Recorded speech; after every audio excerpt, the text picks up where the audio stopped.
Last time we spoke about Sea Lab and met an interesting character we promised to follow up on. We're not talking more about Papa Topside today. Oh no. We're instead going to talk about my favorite character, the murderous, scandalous, and tricky dolphin, Tuffy. Mike, look, Tuffy did not sabotage those divers. I will not sit here and let you drag this dolphin's name through the mud. No, you can believe what you want. I know Tuffy did it. And do you know what? I bet he probably helped the government fake the moon landings too. Oh. And I bet Tuffy is somehow convincing the world that we live on like some kind of flat world. Tuffy's like, he's in on it, all of it. Today we'll be exploring the United States Navy Marine Mammal Program, also known as the NMMP, the NMP. It's not a good acronym. It is it's very bad. It's very bad. As it says right in the name, this is a Navy program using marine mammals. The NMP. The goal is to train bottlenose dolphins as well as California sea lions to carry out a number of tasks that we'll get into, but they include guarding harbors, protecting ships, detecting and clearing underwater mines, supporting diving crews, and more. You may have noticed we use the verb is and not was because unlike a lot of the programs that we discuss on this show, the NMP is still active today, and we'll explain a little more about the program, but first, let's talk about its history and beginnings.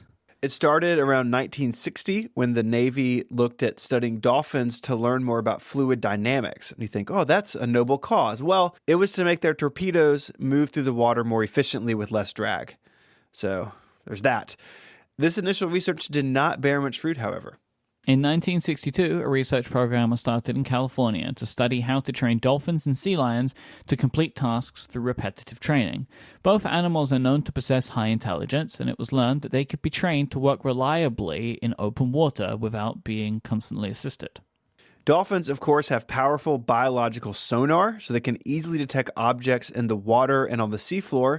And these sea lions have very sensitive underwater directional hearing and exceptional vision in low light conditions. The Batman of the sea, as they're called. Yeah, bat lions. This program is where our old friend Tuffy enters the story, a perfectly innocent dolphin who was trained to ferry supplies between the underwater Sea Lab 2 habitat and the surface and even help rescue divers who were in danger. But as we spoke about last week, our friend Tuffy's track record was not perfect during the mission. In 1967, the NMP was classified and its funding became unknown to the public. The work was overseen by the Space and Naval Warfare Systems Center in San Diego, who continues to manage ocean mammal research and training today. That's right. To this day, dolphins and their trainers can be seen in the San Diego Bay. The program's stated animal activities include protecting ports and Navy assets from swimmer attack.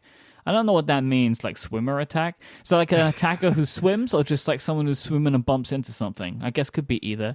Also with the locating and assisting in the recovery of expensive exercise and training targets and locating potentially dangerous sea mines. Don't like that one so much. There are 5 marine mammal teams, each with their own specific training and animal type. So the Mark 4, 7, and 8 teams use dolphins.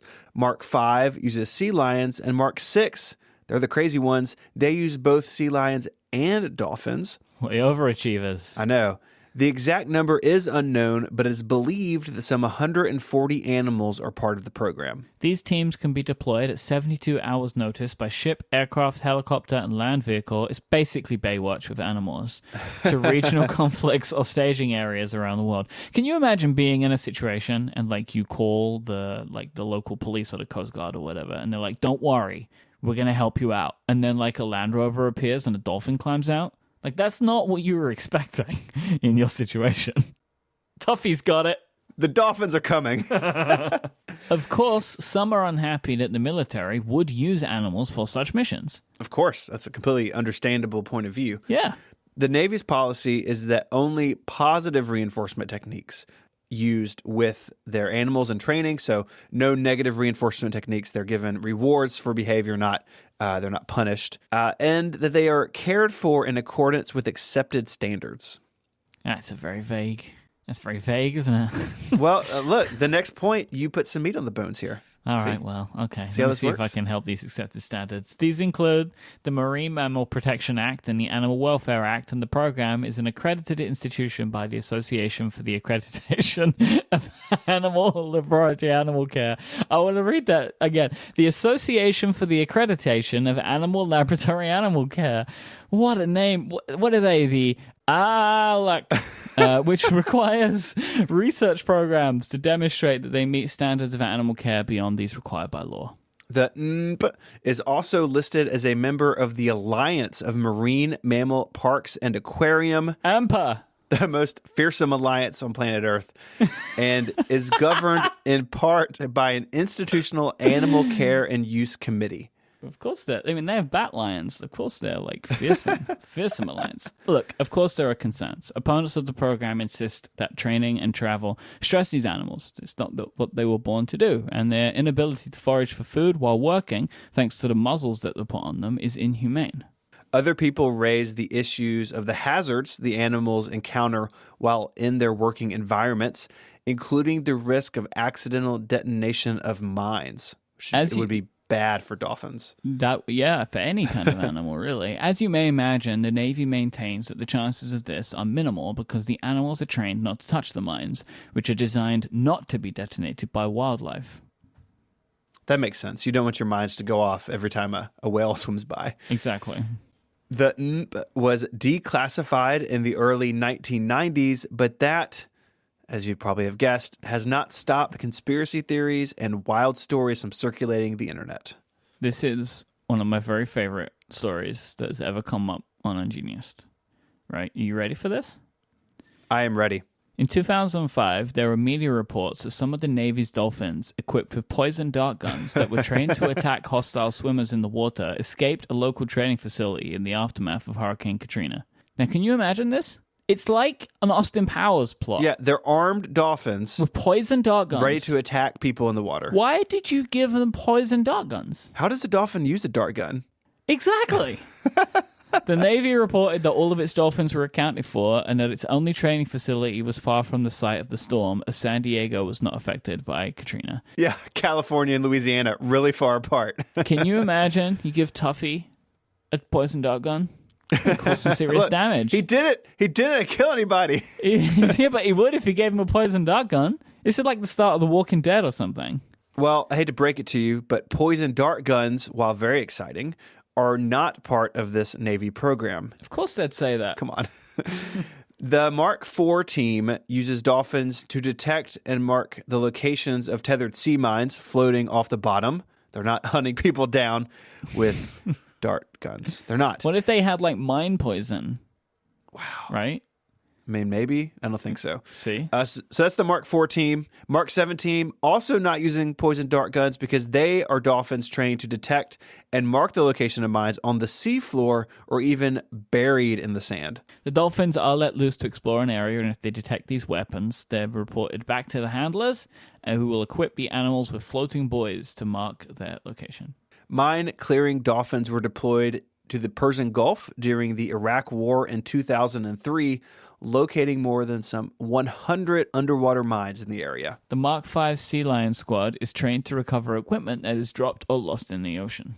Yeah, you drop your iPhone over the side of the boat, Sea Lion's going to help you out. Gonna go down and get it for you. I imagine it's more like part of a submarine fell off, right? Like it's not like it's just someone's iPad. Drop my keys. Yeah. Oh no.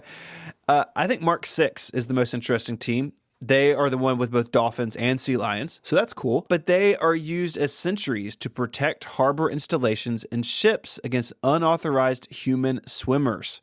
Under this banner, dolphins were deployed in Vietnam from 1965 to 1975 and in Bahrain in the late 1980s. When an enemy diver is detected by a dolphin, they employ the use of their poison dart guns. That's not what it says.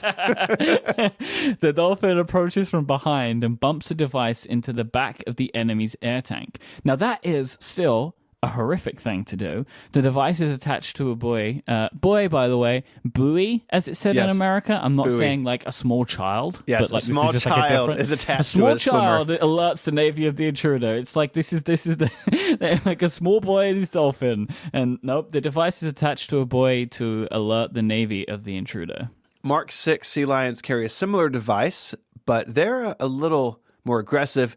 They handcuff it to a diver's limb. Again, I don't know how exactly this works. How do they do this? I guess it's in its mouth and it like clamps down your leg. Anyways, the Navy insists that no marine mammals have ever been trained or used in attack missions against ships or people. Since animals cannot tell the difference between friendly and enemy personnel or crafts, the military said this would be ineffective and even dangerous. Instead, all of these animals are trained to report to their handlers who make any decisions. Probably the way to go. Yeah. I'd like to thank Tuffy for sending this one in. I guess, in a way, this is Tuffy's topic. Yeah, Whit suggested the last topic. Tuffy suggested this one. Yep. If you want to be cool like Tuffy and send us a suggestion for this show, you can do so. Head on over to relay.fm/ungenius/91. There'll be some more links to the stuff we talked about today. There's also an email link in the sidebar. Send us your favorite thing on Wikipedia, and it'll go in the list to talk about in a future episode. Well, you could just write it on a message in a bottle, drop it in the ocean, and then maybe one of the Mark 6 sea lions will find it. That's right. Send it to us. You can also suggest things on Twitter. If you don't have a bottle laying around, you can find us there as Ungeniused. You can find Mike on Twitter as IMYKE, and you can find me there as ISMH. Until our next dolphin attack show, Mike, say goodbye. Bye-bye. Adios.